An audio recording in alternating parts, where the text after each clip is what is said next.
কাল পবিত্র ঈদ উল ফিতর নামাজের জন্য প্রস্তুত জাতীয় ঈদগাহ। প্রধান জামাত অনুষ্ঠিত হবে সকাল 8:30টায়। নামাজ আদায় করবেন রাষ্ট্রপতি, প্রধানমন্ত্রী সহ সর্বস্তরের মানুষ। এজন্য নেওয়া হয়েছে কয়েক স্তরের নিরাপত্তা।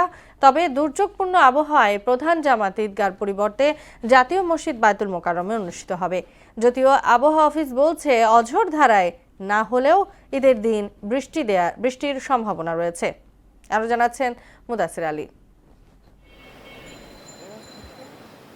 ৩৫,০০০ মুসল্লির ঈদ জামাতের জন্য প্রস্তুত জাতীয় ঈদগাহ। এখানেই নামাজ আদায় করবেন রাষ্ট্রপতি ও প্রধানমন্ত্রী। রাষ্ট্রের গুরুত্বপূর্ণ ব্যক্তিদের পাশাপাশি বিদেশি কূটনীতিকরাও সামিল হবেন প্রধান ঈদ জামাতে। এজন্য সার্বিক প্রস্তুতি শেষ হয়েছে। মিনার থেকে শুরু করে মাঠের কোনা কোনা পর্যন্ত সবকিছুই সাজিয়ে তোলা হয়েছে।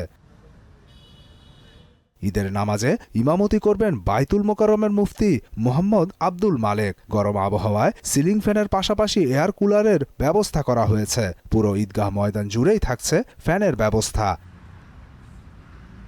জোরদার করা হয়েছে নিরাপত্তা ব্যবস্থাও। ঈদগাহের আশপাশের এলাকা থাকবে সিসিটিভির আওতায়। প্রবেশপথে রাখা হবে archway metal detector. Police, RAB, সোয়াট টিম সহ আইনশৃঙ্খলা বাহিনীর সব ইউনিটই থাকবে সেখানে।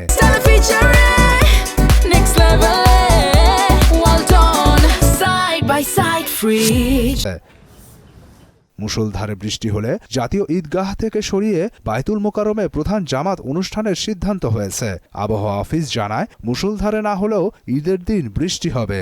এখন প্রি মনসুন সিজন, এই সময় যদি কোনো জায়গায় মেঘমালা অবস্থান করে সেখানে বাতাস, বৃষ্টি, বজ্রপাত এটা হয়ে থাকে। আমাদের আবহাওয়ার পূর্বাভাসে বলা হয়েছে রংপুর, রাজশাহী, ঢাকা, ময়মনসিংহ এবং সিলেট বিভাগের কিছু কিছু জায়গায় এবং খুলনা বিভাগেরও কিছু কিছু জায়গায়, এছাড়া অন্যান্য যে বরিশাল এবং চট্টগ্রাম বিভাগের 2-1 জায়গায় বৃষ্টি, বজ্রসহ বৃষ্টি, সেই সাথে লাইটনিং ফ্ল্যাশের সম্ভাবনা রয়েছে। এটা আমাদের দক্ষিণা যে বাতাস এবং পশ্চিমা লঘুচাপের প্রভাবে কনজুগেশনে বৃষ্টিপাতের একটু বেড়েছে।